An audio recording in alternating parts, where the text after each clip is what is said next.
істейсің енді? Не істейсің емес, не істейміз деп айтса. Уш, сен ғой ақшаны алған мен емес, Мен кетіп қалсам тауып алады ғой сені жөне мына жерден. Не натурально мал адамсың сен, Не жетпейді саған осы, айтшы, не керек вообще? 1 миллион керек болып тұр ғой, брат. Айтып тұрған бар сен, Ми сана деген нәрсе бар ма өзі сенде? Айта сал. Конечно бар. Косячниксің ғой, жүрген бір ше.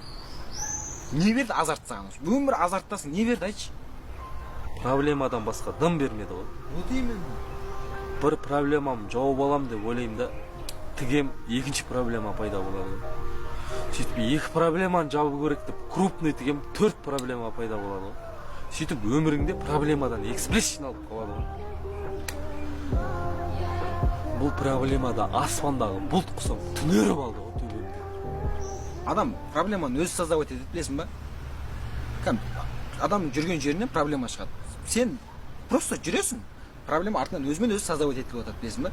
Сол проблемалардың бәрін өшіріп, новыйдан бір папка ашу керек еді. Айта сал.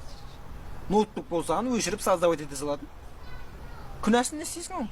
Бә, жөне қыршы мақұл.